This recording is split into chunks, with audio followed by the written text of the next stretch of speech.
Tonight, Eminem is not here. And if he were, he probably wouldn't be comfortable with this silence. Not because he fears it, but because he spent most of his life fighting it. Silence for Eminem was never peaceful. It was crowded with doubt, with anger, with things that don't politely wait their turn. Most artists try to escape their thoughts. Eminem built a career by running straight into them, and that decision changed everything. Think about it. Most people use humor to soften pain. Eminem uses pain to sharpen humor. That's a dangerous combination, because when you laugh and flinch at the same time, something real just happened.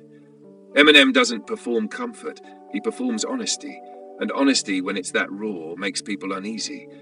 We like our artists damaged, but not too damaged. Eminem crossed that line early. He showed people what it looks like when someone doesn't clean up their thoughts before sharing them.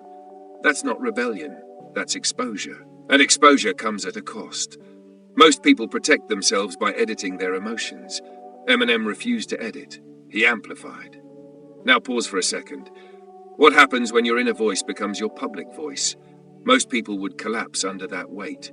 Eminem survived it by turning chaos into structure, lyrics into walls, rhymes into armor.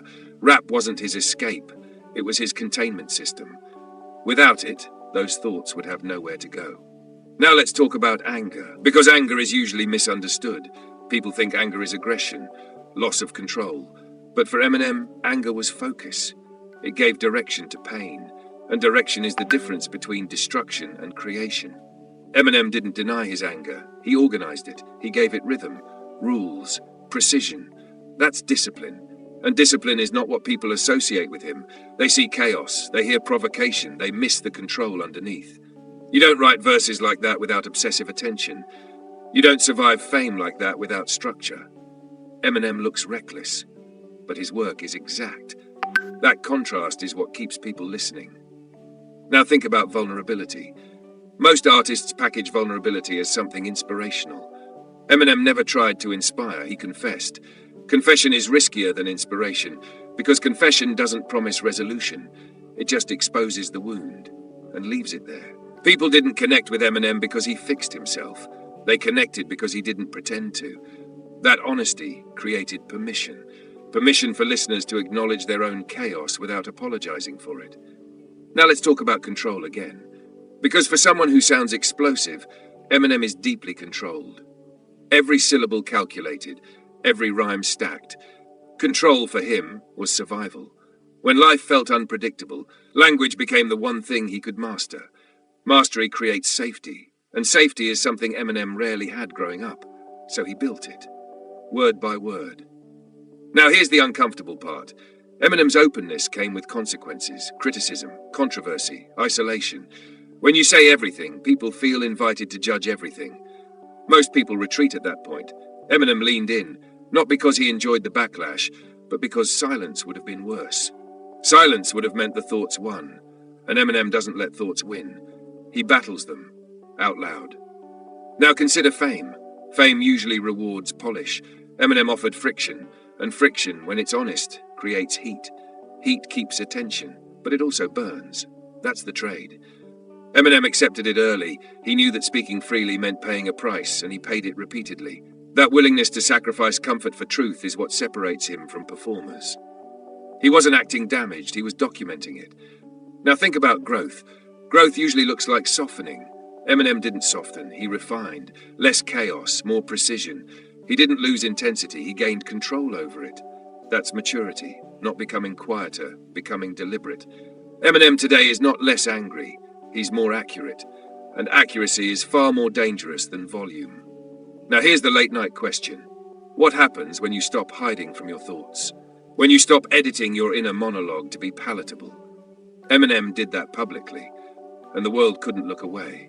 Not because it was comfortable, but because it was real, and real cuts through noise. Now pause again. Does that sound brave, or does it sound exhausting?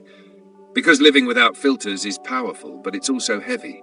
Eminem carried that weight for decades, and that endurance is often overlooked. People focus on shock, on controversy. They miss resilience. Resilience is staying when it would be easier to disappear. Eminem stayed, not loudly, persistently. And persistence, especially when it's uncomfortable, is its own kind of power. Now let's talk about silence. Because silence is the part of Eminem's story people rarely pay attention to. They remember the noise, the shock, the headlines, but they forget the gaps. The years where he pulled back, where the voice that never stopped talking suddenly chose restraint. And restraint for someone like Eminem isn't weakness, it's recovery.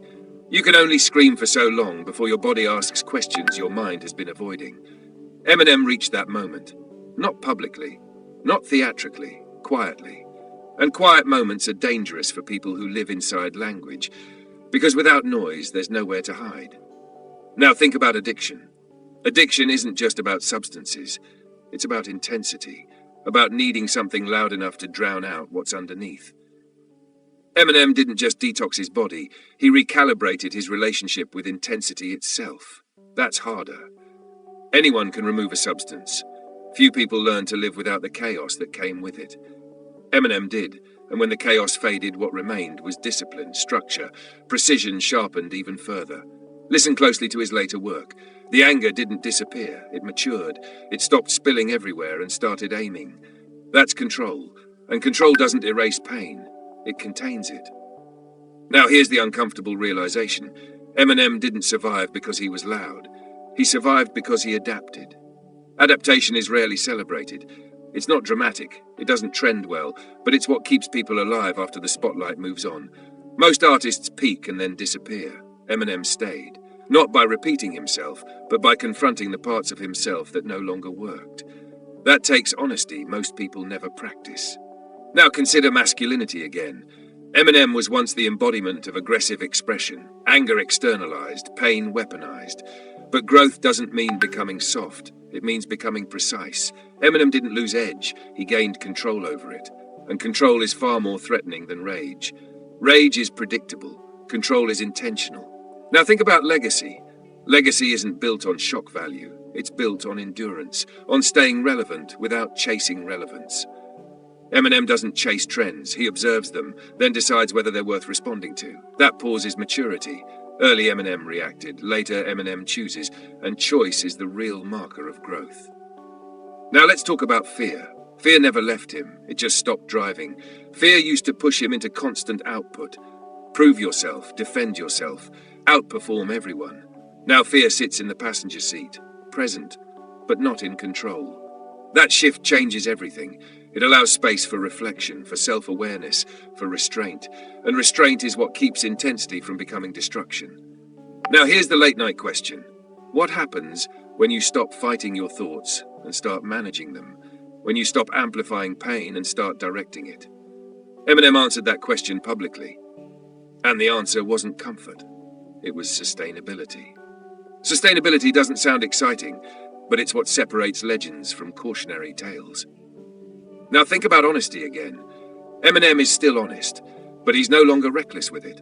He understands something crucial, that not every thought needs a microphone, that some truths work better in silence, and that silence doesn't erase authenticity, it protects it. Now let's bring this back to you, because this isn't just about Eminem. It's about what happens when you stop romanticizing chaos, when you stop believing that pain needs to be loud to be valid. Eminem's later career is proof that intensity doesn't need constant explosion. It can exist quietly, sharpened, directed, and far more dangerous than noise ever was. Now ask yourself something. What parts of your life are still running on old habits, old reactions, old defenses? Eminem outgrew his, not by denying who he was, but by refining it. That's evolution without erasure, and that's rare. Most people either cling to the past or try to bury it. Eminem integrated it. He didn't silence the voice, he taught it when to speak. That distinction matters, because power isn't about volume, it's about control. And control, when earned through survival, has weight. So tonight, this isn't about glorifying struggle, it's about recognizing endurance. The kind that doesn't make headlines, the kind that happens quietly after the applause fades. Eminem didn't disappear when the noise stopped working. He adjusted. An adjustment is the skill that keeps people alive long after hype burns out. That's not weakness, that's mastery. And mastery when it's quiet is easy to miss, but it lasts. And Eminem is still here because of it.